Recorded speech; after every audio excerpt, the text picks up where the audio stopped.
ak santam di leen ñaanal maanaam altine jàmm ak salaam di am mbégte di waxtaan ak yéen comme ni ko faral di def bëccëg bi nekk heure bi bu jotee di lundi au vendredi ci iRadio la première radio vision du Sénégal tey nag ki ñu waxtaanee ki nga xamante ne ñëpp a ko naw nag ci taxawaayam ci mbirum nu mu defee politique nu muy defee science nu muy defee Union africaine ak lépp lu wax si nit ku ñuul sigil lu mu sigil nit ku ñuul démb nag moo woon li nga xamante ne mooy anniversaire u génn addunaam le 7 février kooku buñ ko waxee ñëpp xam nañu moom mooy kan moom mooy Cheikh Anta Diop scientifique sénégalais la homme politique la homme de grande dimension internationale liñ ko waxtaanee moom lu est-ce que gune yi xam nañu kan moo Cheikh Anta Diop li waral ñu jàngal ñeneen ñi suñu université te du jàngal université Cheikh Anta Diop xam ko gën a xam lan la def ci maanaam ci Sénégal lan la def ci nit ku ñuul moo tax ñoom mbégte tey di dal ñi nga xamante ne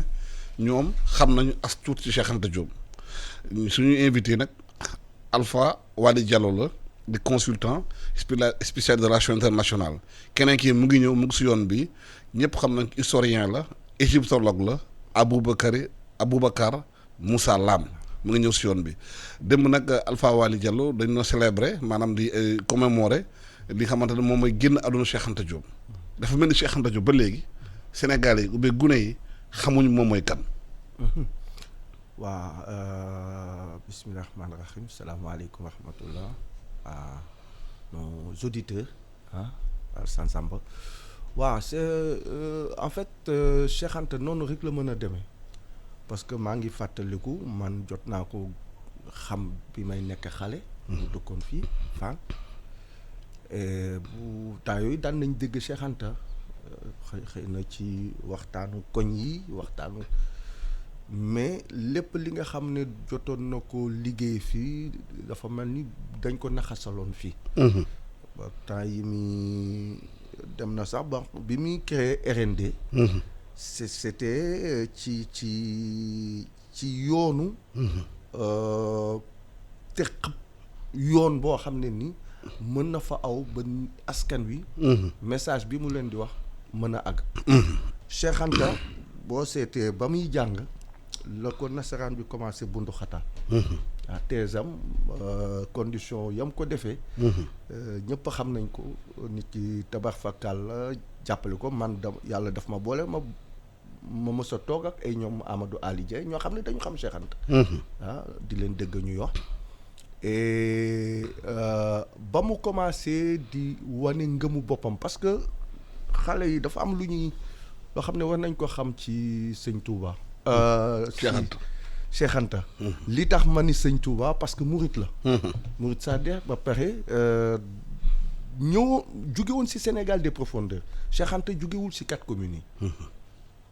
te fa dëgg ko xam baayam ki ñu ko tuddee Cheikh Anta maam Cheikh Anta Mbacké di nga xam ne noonu rek la mënoon a def am na yu mu jàngale nag ci fi nit ku ñuul jóge ci nit ku ñuul li mu indi ci histoire du monde bi.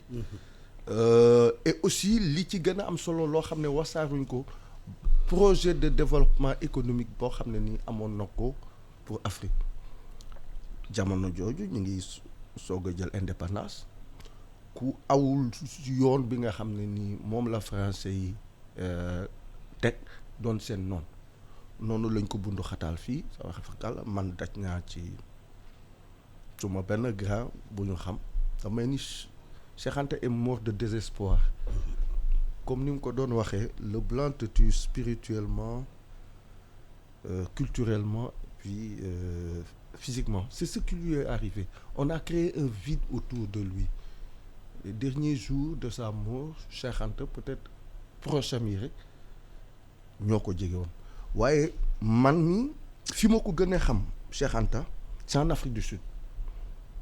waaw yàlla def na servir naa foofu te parmi les vrais militants de l'ANC lañ ma jàngal ci Cheikh Anta man mi ko jege woon fii xaw ma ko foofu laa jëkkee dégg la pharaon noir gars yi di ma expliquer yëkkati bi mu yëkkati deru nit ku ñu ci aju xam-xam.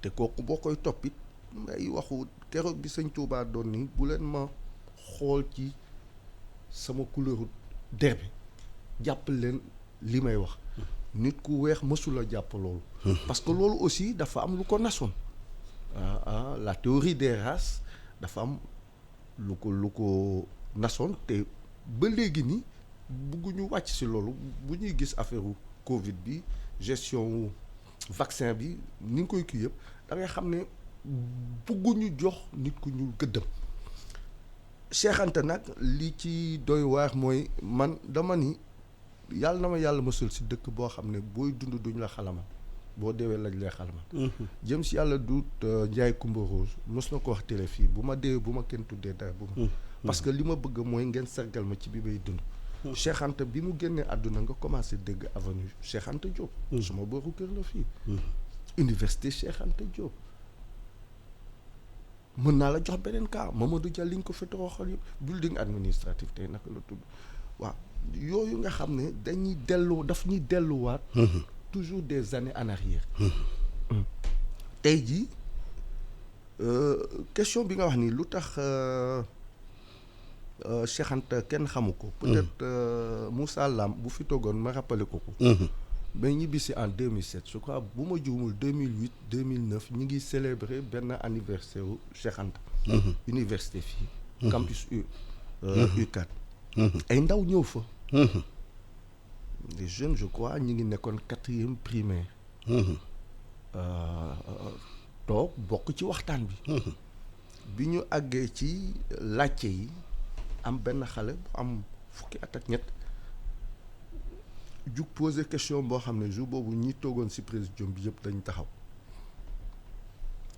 ñoom Thioub ñoom Ibrahima Fa mu ni leen man lenn moo ma jaaxal Voltaire Baudelaire rek ñoom seen Victor Hugo la ñu gën a xam ni Cheikh Anta Diop ñun de fa ñuy jàngale livre yooyu la ñuy gën a jox mun fii laa commencé dégg yi si Cheikh Anta la comme dañu nekk si temple bi nga xam ne jàng lu waral loolu je me rappelle ce jour-là les gens toog nañu 3 minutes de flottement xale bi question bi mu posé dafa amoon solo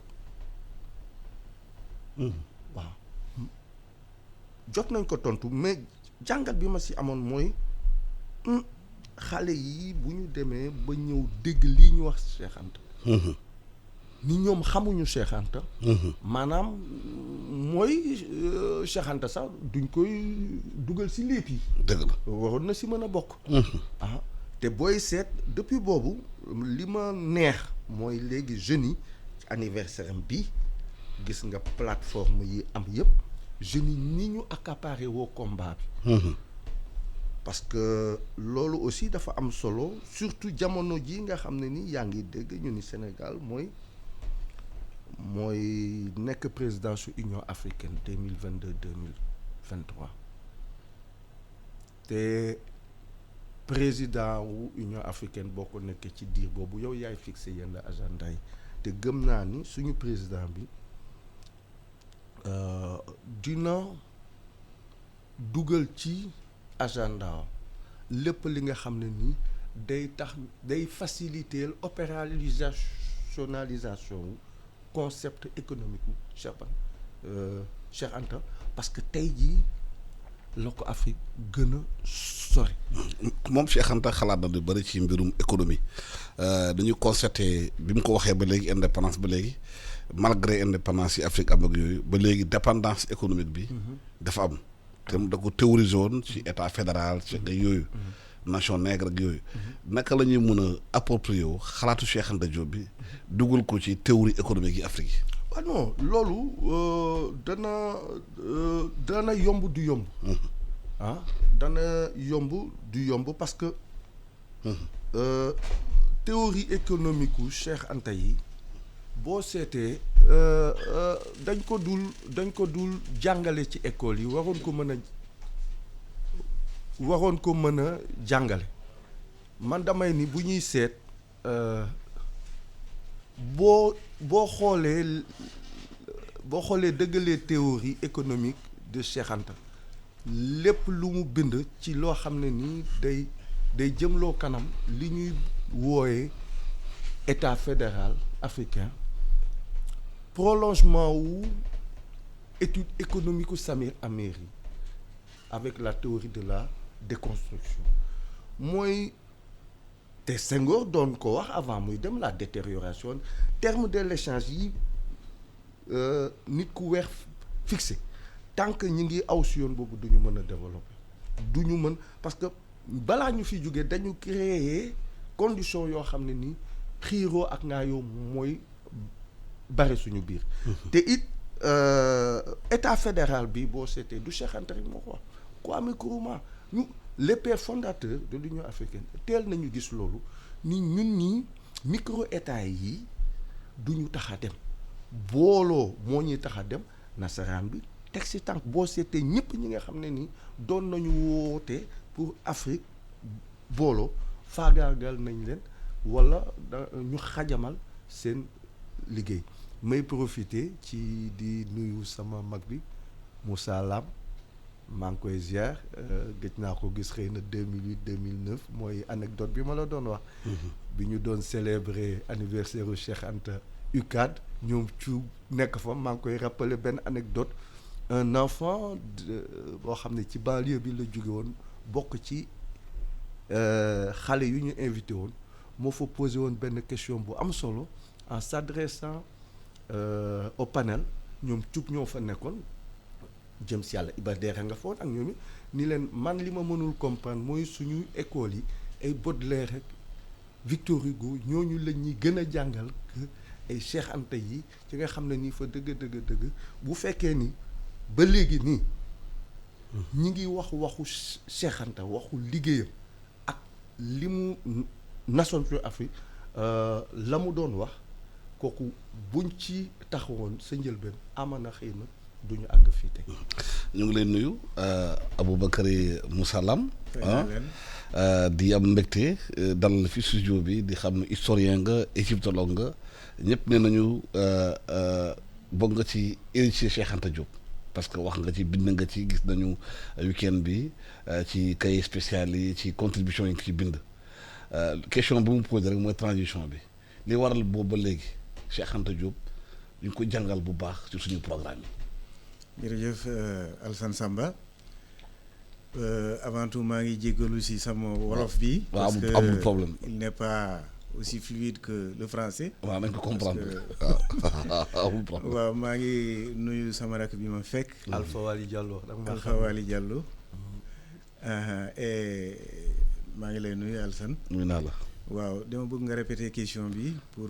dama ne li waral Cheikh Anta Diop boobu ba léegi. li muy jàngale duggaluñ ko ci programme scolaire yi. waaw loolu moom li ko sabab lu bare na ndax Cheikh Anta idée yi mu am daanaka méngoowul ak idée ñi jiite woon réew mi yore woon.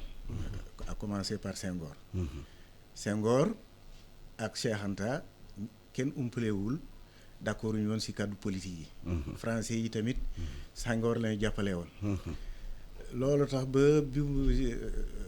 bi Cheikh Anta jógee France dellu si bëggoon participer ci formation de cadre yi ak yooyu ñu ba ma ko IFAN ber ko foofu parce que ils étaient convaincus que su demoon université jàngale foofu idée yam dañu fa tasaaroo. loolu la ñu bëgguloon. alors loolu nag mooy wéy ba léegi il faut reconnaître que Abdou Diouf bi mu jëlee pouvoir bi def na lu bare si pour ñu réintégrer Cheikh Anta parce que si bi Abdou Diouf ñëwee en 81 si la Cheikh Anta commencé jàngale université. et Abdou Diouf nag ku gëmoon Cheikh Anta la woon. parce que moo ma ko wax. parce qu'il m'a reçu à 2 reprises. mu ne ma bii Cheikh Anta di soutenir mu ngi woon si salle bi. donc dafa kii woon Cheikh Anta. alors Abdou Diouf moo ko. dugal daal non du moo ko réhabilité parce que Senghor moo ko réhabilité. maanaam Abdou Diouf moo tax mu mun a jàngale. voilà parce que bi Abdou Diouf nekkee premier ministre en 70. 71 ñu réhabilité ko. donc Abdou Diouf xam naa. participer na si réhabilitation. Et il veut dire aussi que c'est en 71 que l'université est devenue une université sénégalaise. Bon, donc Senghor ne pouvait plus, malgré lui, il ne pouvait plus se cacher derrière certains arguments. donc Abdou Diouf commencé woon na di ko réhabiliter mu commencé jàngale université ba bi mu gaañoo. alors mais faut pas oublier que on est indépendant mais am na ay mbir yoo xam ni. c'est encore profond. mooy mbirum jàngale beeg yooyu. voilà c'est-à-dire que suñu orientation. daanaka du ñun ñekk ñoo koy décider. et te soo di développer yenn idées yi du Sénégal rek. c'est partout en Afrique. daanaka dañu lay di kii daal essayer di la voilà. loolu moo xew. mais nag affaire bi commencé na bouger parce que président Macky Sall. yaakaar naa si Macky Sall la bi mu ñëwee joxoon na ay instructions premier ministre pour ñu seet ni ñu dugalee pensée à Cheikh Anta Diop si curricula yi. mais est-ce que loolu ba léegi am na ba amagul. fu ñu toll. non je veux dire que amagul parce que def nañ si réunion man participer naa au moins si 2 réunions. pour ñu dugal ko si programme yi. mais xam nga nag pour ñu dugal ko si programme yi c'est pas aussi simple que ça parce que il faut programme yi décret ñoo leen di kii. il faut ñu seet lan la ñu si war changer ou fan la ñu mën changer. dugal kii xalaat Cheikh Anta si enseignement yi. su loolu paree nag ñu modifier décret yi. loolu moo procédure bu xaw gudd la. man waxoon naa ni nañu jël décret yi rek ñu modifier d'accord nañu léegi si point yoo xam ni point yëpp maternelle ba lycée yi parce que université déjà c'est fait. département d'histoire. depuis 81 dañu fi jàngal. waaw bi ñu ko waxee dafa xaw a yéex. léegi mu mat ñetti at juróomi at. waaw loolu bu ñu ko bëggee volonté bi bu amee. waaw su boo ñu def ko. waaw loolu waxoon na c'est-à-dire que stratégie lii ñoo wutee.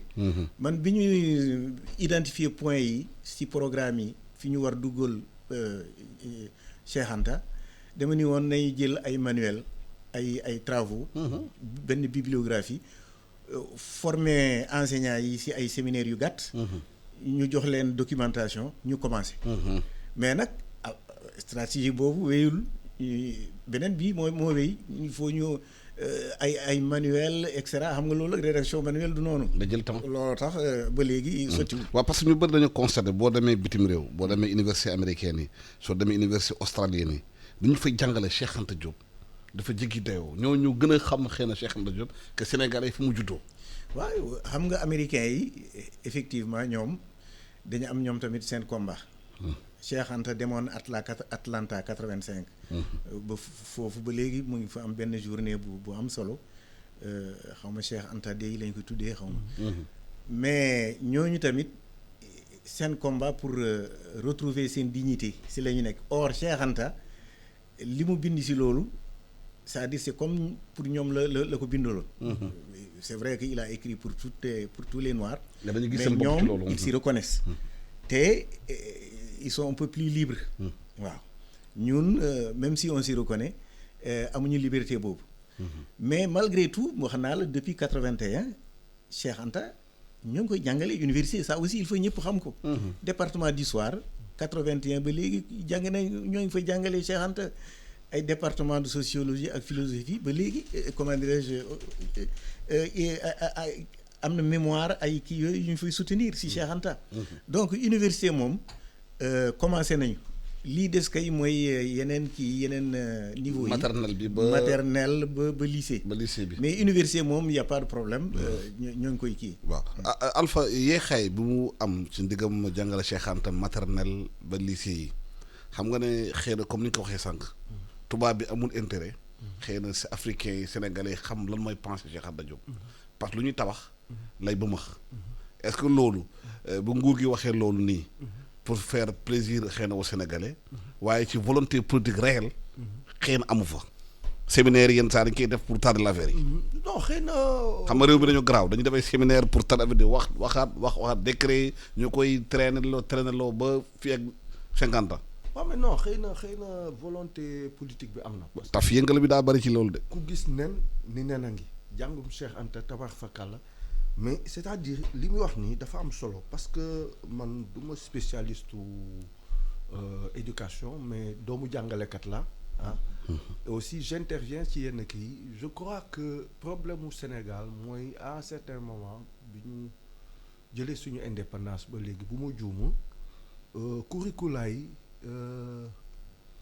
UNICEF wala UNESCO lay jóge am na fonds yoo xam ne nii je crois bu ma juumul UNESCO la ah parce que dama mës a dégg benn débat fii. mais loolu dafay wone dafa am problème souveraineté éducative souveraineté éducative parce que Sénégal de bind programme boppam. dama toog télé ci benn télé dégg bi ñuy wax affaire Oxfam bi financement changé curricula xale yi pour dugal ci sexualité ak yooyu maa dégg benn directeur ministère de l'éducation nationale toog ci plateau di ni mënuñu def lii parce que buñ ko defee bailleurs de fonds yi dañuy téye seen xaalis man leen gis nga souveraineté dafa am solo te Macky bind nañ ko gis nga développement il faut que mu suuxu ci say valeurs te du si Cheikh Anta rek boo seetee ñi fi liggéey lu baax yëpp pour xale yi di si cappaandaw gi jàng leen day metti xëy na si waxtaan lay doon ak yooyu mais ci livre yi doo gis livre boo xam ne dina la wax les péripéties de Cheikh Ahmadou Bamba Mbacké c'est-à-dire le côté panafricain xeex bu ma xeex au-delà de la donc yooyu yëpp parce que ba léegi nii ni nga koy waxee indépendant wuñu te yooyu bés bu ne ñu gis fii ay baat yoo xam ne da koy firndeel dévaluation bi Abdou Diouf dafa ne woon bu ma ko dévaluer du ma leen mën fay ma ni donc parce que xaalis bi may xaar si ñoom duñ ma ko jox loolu qu'est-ce que ça veut dire mooy da ngeen di liggéey waaye damay lebi pour ñëw fay leen te ku la abal bët wax la fooy xool.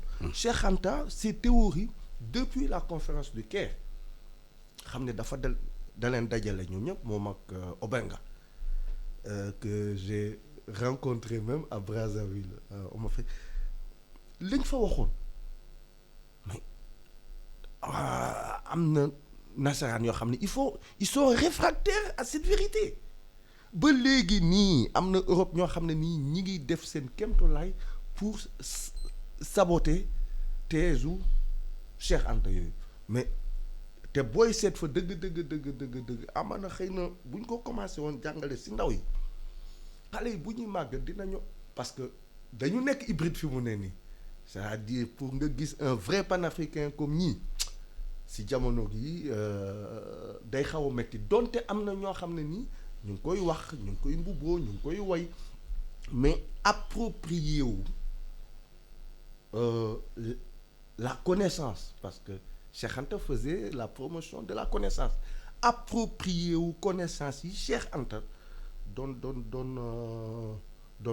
jàngale ci xale yi bi ñuy nekk tuuti tànk bu ñuy am 20 ans nga am benn génération boo xam ne nii dinañu mën a xeex Afrique te dinañ dem sans complexe dugg nañu si loolu parce que peut-être ak effort bi ñuy def ak ñeneen ñoom Diallo Diop ak dafa dëgg ñu ngi ci am liggéey bu am solo waaye danaa cox un tout petit peu docteur parce que peut-être science laa def même si je suis pas scientifique man ni may lire Cheikh Anta mooy toute vérité scientifique n'est pas définitive ad vitam aeternam Cheikh Anta li may constater yenn say wax naa ko ci discussion ak ñun bu ñuy déifier Cheikh Anta bëggul woon loolu sax moom bindam yi dafa bind parce que li mu doon bind yëpp xëy na am na lu mu ci gisoon loo xam ne day law mais bu ñuy wax ay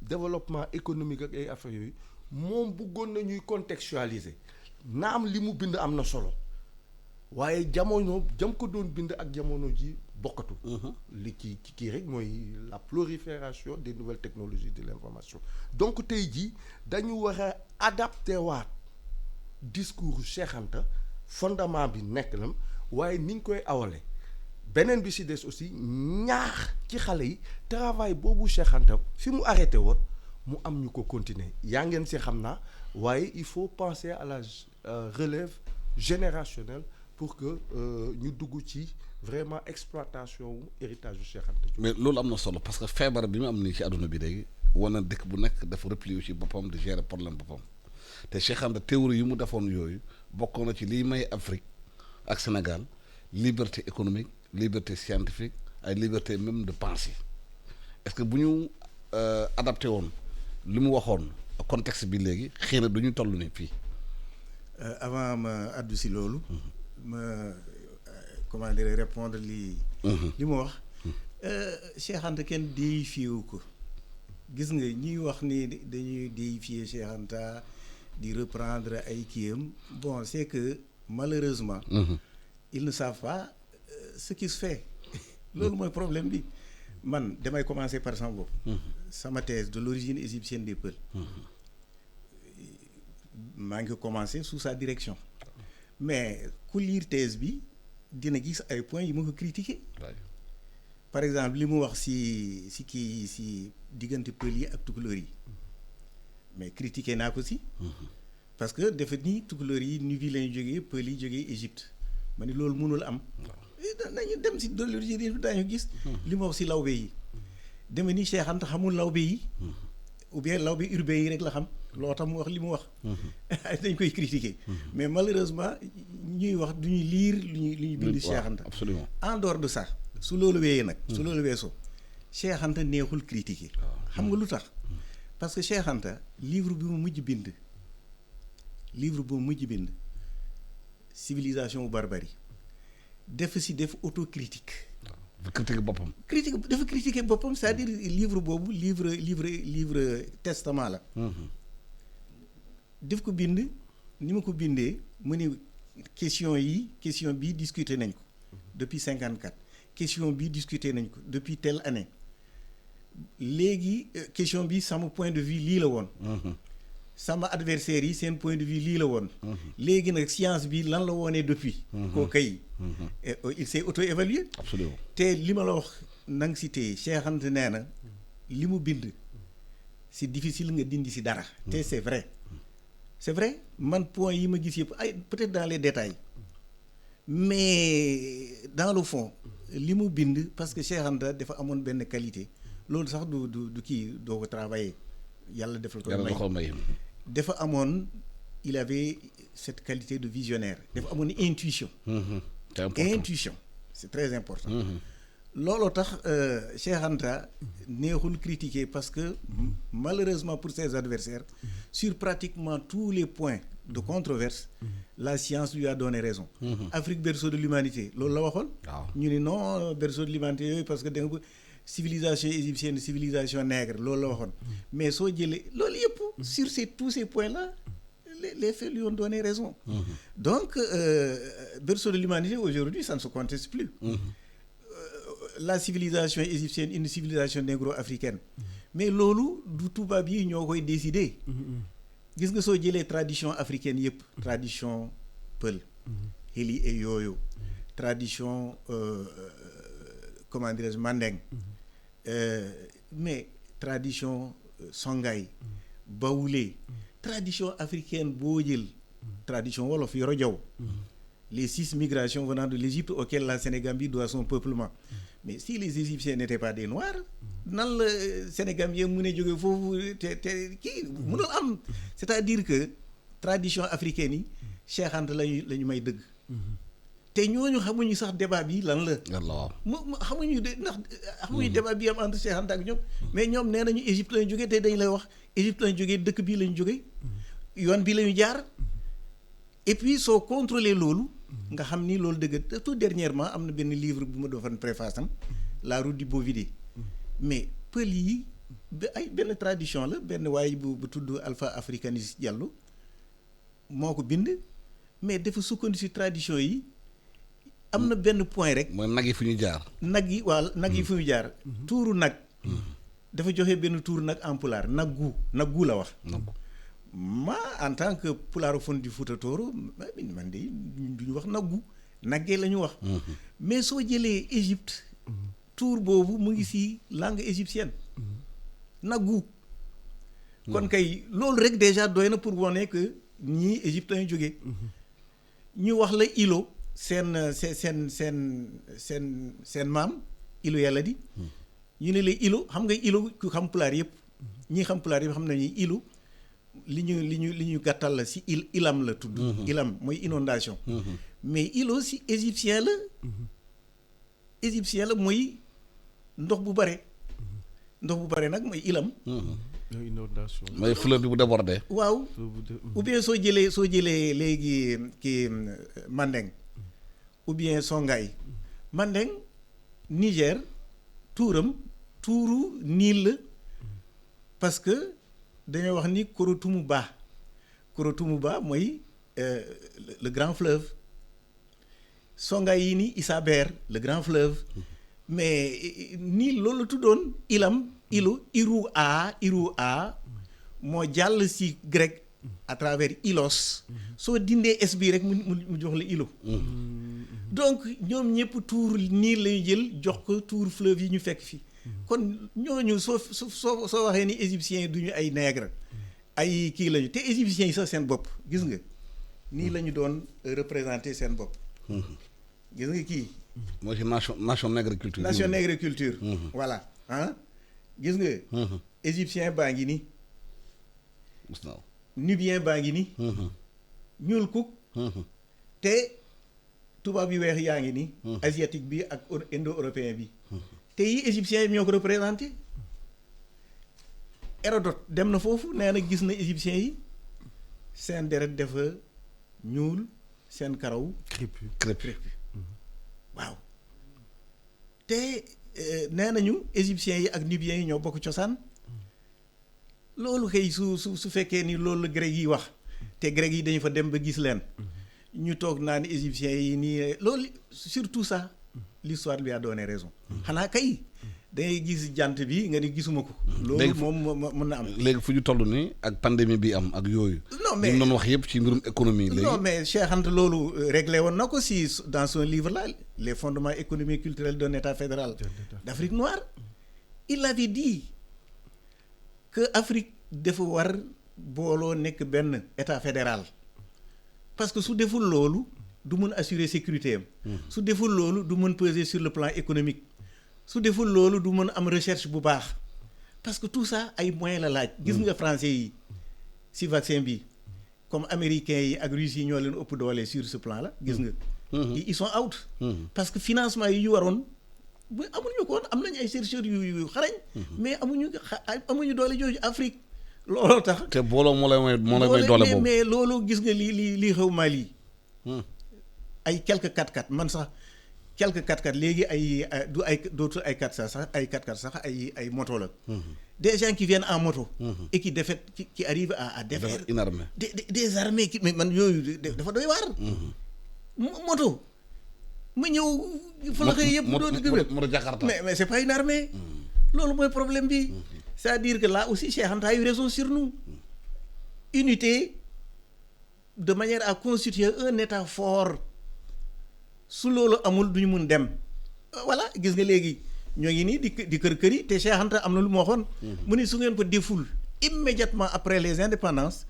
du sotti parce que ça va être comme un os xam nga l'os du bébé bébé mënul jël tànkam di ko namp son doigt là da ngay sënt rek voilà da ngay sënt rek parce que les os là sont suffisamment souples pour pouvoir le permettre mais su demee ba kii yow essaie de faire ça tu ne pourras pas le faire loolu la mu ni quand les os sont les choses seront ossifiées ce sera quasiment impossible les faits lui donnent raison loolu tax gis nga waxoon naa léegi Cheikh Anta neexul critiquer parce que sur tous les points finalement les faits lui ont donné raison de grosso modo mais peut-être que si tu vas dans les détails modalités yi mën nañ si grappiller ay quelques points de critique léegi li mu wax unité africaine bu Cheikh Anta Diop noonu laaj ci état fédéral bi Afrique defu ko pendant pratiquement indépendance bi ba léegi l'Afrique dafa mel ni dafa nekk réservoir bi nga xamante ñëpp day ñëw puiser dem seen yoon loolu est-ce que moo gën a fragiliser continent bi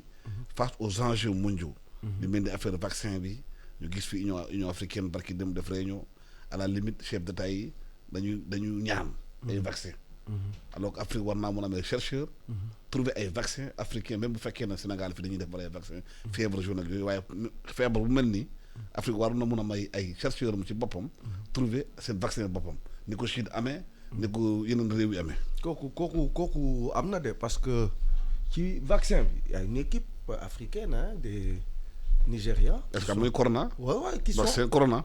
ci corona bi qui sont arrivés à bu ñu valider homologué avancé de la recherche pour un vaccin xam nga lan moo leen bloqué après. question de moyens. waaw mais loolu mooy problème et bi. ce sont des c'est-à-dire. Foofu mooy lépp. boo nee question de moyens Afrique. moi je dis toujours affaire volonté politique la bés bu ne ñu dégg fii nit ñi di fooy. ay Afrique ñàkkul moyen de. ñàkkuñu moyen. volonté politique la te kooku ñi ñu jiit dafa mel ni dañ leen tënk ci loolu pour ñu wàcc ko il faut que ñu am fi parce que ñi fii ci li ma sama xam-xam bu gàtt bi di ñi nga xam ne ñëpp ils prônaient pour un état fédéral fii dañ leen xeex faagaagal leen. te dañu créer condition yoo xam ne ba tey jii bu ñu bëggee Afrique yëpp taxaw wax benn baat day jafe donte am na sommet de Doha avant ñuy def pour bi ñuy am discussion sur agriculture les subventions guléet la ñu gis Afrique yëpp nekk benn booloog yenn pays pour ñi américains yi ak européens yi d'accord ñu ci lii victoire boobu ndam boobu et ci période du président ñoom Ablaye Wade la woon Thabo Mbeki waaw te boo seetee loolu bi mu amee réunion dafa am ñu ni lii bu mu amati bu nañu créer conditions yi nga xam ne africains yi du ñu mës a ñëw booloo loolu mooy wéy ba léegi da ngay gis tey ji ba kii dem ba sax am na décision yoo xam ne ni gestion mbas mi gis nañu Union européenne bi ñu demee ba jaaxle dañoo dajaloo yëpp bàyyi Union européenne di piloter la réponse globale ñun fii CDC Afrique bi mu ngi koy jëm mais dafa mel ni ci gestion bi dañu gis ñaari kuréel yoo xam ne ni ñoo ko doon saytu CDC bi nga xam ne ça dépend de l'Union africaine ak mbootaay bi nga xam ne ni chef d'État yi ñoo ko jiite maanaam président de l'Union africaine parce que daaw bi ñuy waxu vaccin waxu wut xaalis président Afrique du Sud bi nga xam ne moo doon président de l'Union africaine Cyril Ramaphosa dafa tànn ay nitam ni leen ñooñu nañu wuti xaalis mooy ñoom Tidiane Thiam la Nigériane bi nga xam ne ni moom la ñu bëgg a def OMC voilà tànnoon ñeent Trevor Manuel pour ñooñu dem waxal Afrique mais bi mu defee loolu automatiquement am na initiative boo xam ne nii le roi Mohammed VI moo ko jël au nom de l'Afrique te gisoon nañu ñoom président Macky Sall ñi ñëpp d'accord àndoon ak moom kooku li mu doon wax ne mooy dafa mel ni gis-gis yi bokkuñu ci naka la ñuy xeexee mbas bi man dama bokk ci ñii ni gis nga bu ñu bëggee àgg ci yooyu nga xam ne ni Cheikh Anta doon na ko wax Kwame Nkrumah doon na ko wax ak ñeneen ñoom Diori Amani il faut ñu am président boo xam ne bi muy nekk président de l'Union africaine dina teg agenda boo xam ne ni day orienté wu ci loolu commencé nañ ko avec la théorisation des pôles CEDEAO avancé nañ ci kooku xëy na bés boo amee parce que loolu yëpp il faut que ñu gëstuwaat ci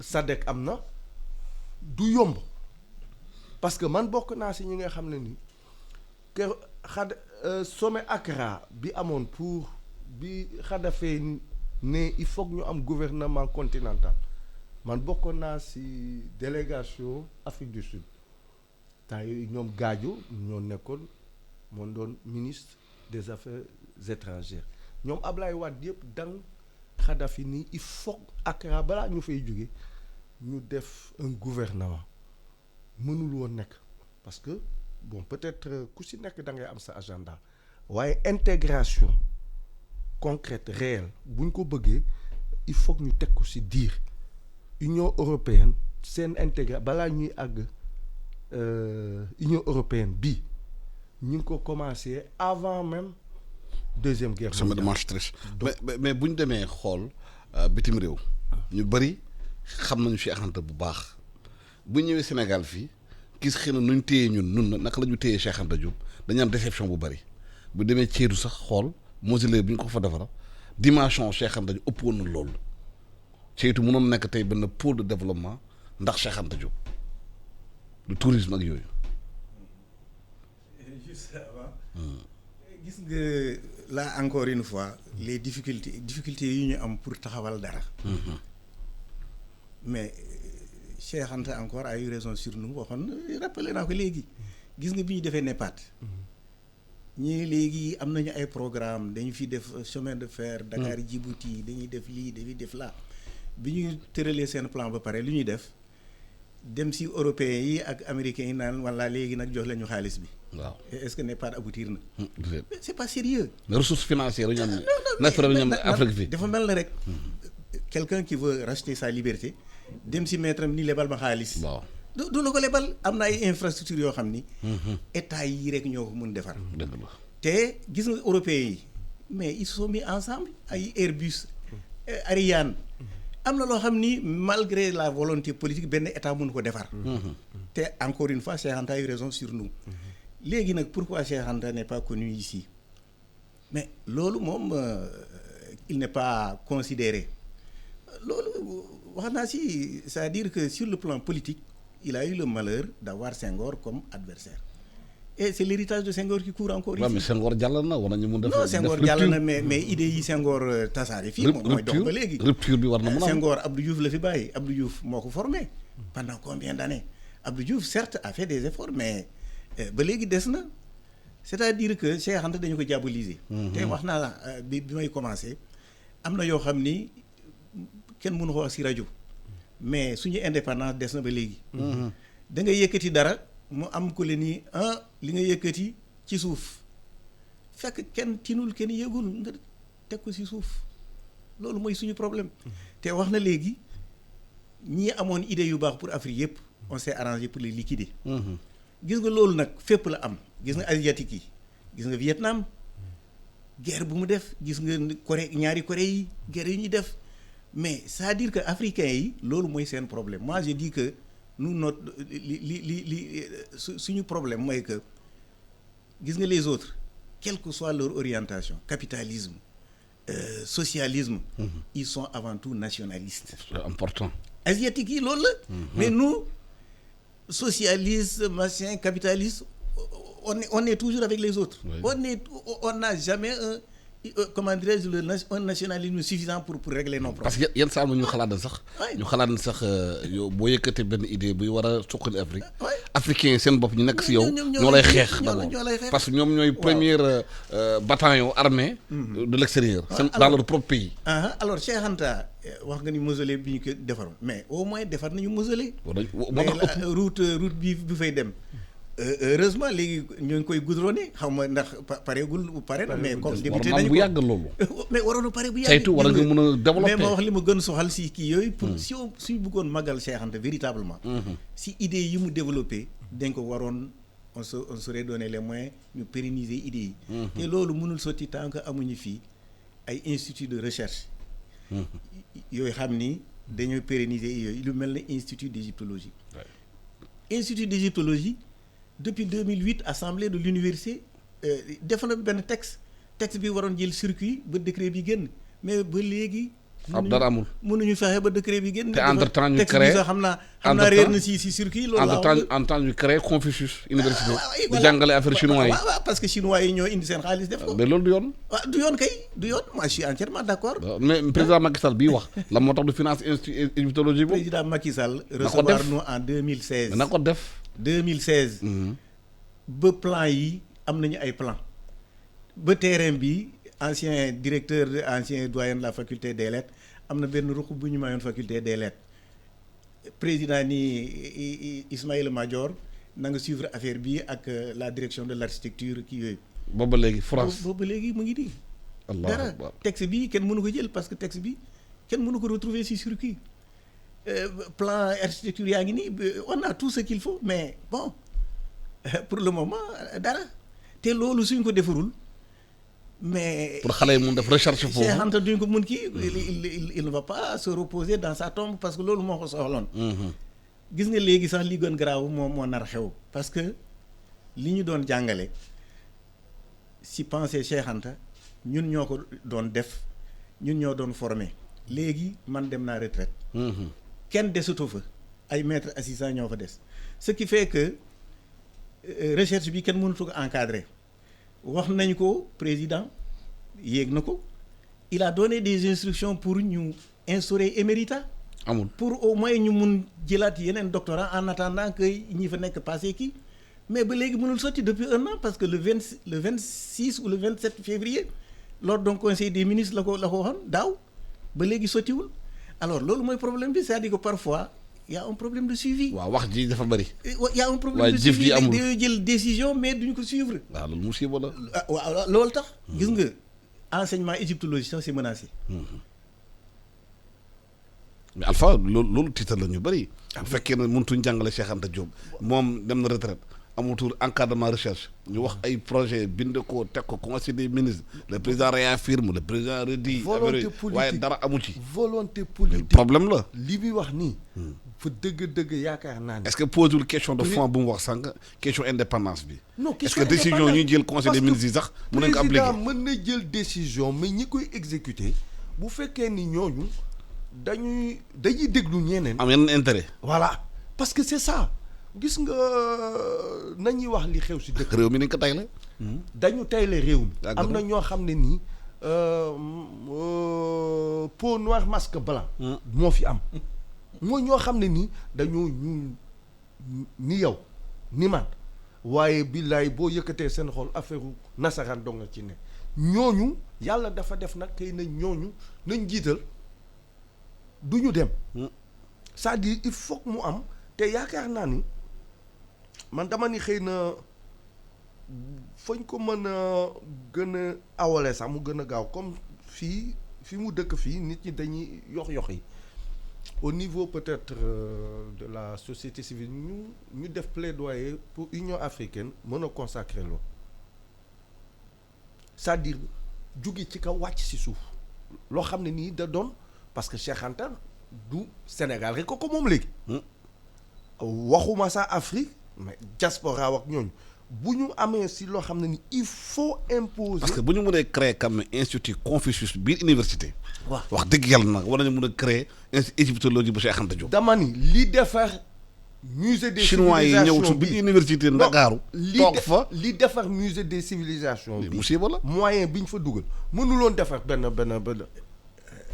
attention c'est-à-dire que il faut pas confondre institut Confucius mais chinois yi ñoo si def seen xaalis ñoo ko financé état mu war a financé université kii des musée des civilisations ñan ñoo ko tabax chinois yi voilà notre problème c'est-à-dire que am na yenn réalisation yi il faut nga jël sa budget dugal ko si soo ko mënul du sotti mais suñu réalisation yu gën kii chinois yi ñoo si dugal seen xaalis te loolu am na contrepartie. bien sûr. waaw loolu am na contrepartie. bu ñu defee jàngal xale yi. ku la abal bët. non bu ñu ko defee jàngal xale yi civilisation chinoise. voilà jàngal lañu jàng mandarin. voilà bu ñu mënee loolu ñu mën a gën a implanté wu. alors gën a toog jël xel xale yi suñu defoon institut égyptologie Cheikh Anta nee na rien ne vaut la conscience historique. absolument. soo amul conscience historique doo mun def dara. te conscience historique boobu nag. loolu la suñu ennemi bañ ñu tabax. loolu la donc. waaw kooku de bu fekkee ministère de l'enseignement supérieur. de l'enseignement supérieur déglu na ko ak recherche. war nañ jël seen kéemtalaay kattan. def li nga xamante ne. Marito ñaan da koy kaas bés bu ne. ak kii di Cheikh Oumar Anne ci boppam bi nekk recherche daal war naa mën a jël dossier boobu. defar institut égyptologie au Sénégal pour préserver la pensée de Cheikh Anta Diop. institut Cheikh Anta Diop. waaw ñu ngi leen di gërëm di leen sant. c'est-à-dire di leen gërëm di leen sant heure bi nag jot na. c'était tàkk na waaye Cheikh Anta Diop mérite toutes les attentions. parce que lu mu wax def dafa am solo ci réew mi. parce que fierté bu mu jox homme noir daa am solo ci àdduna. ñu leen di gërëm di leen sant di leen ñaanal yéen ak jàmm. ci i rajo la première radio vision du Sénégal jërë ngeen jëf.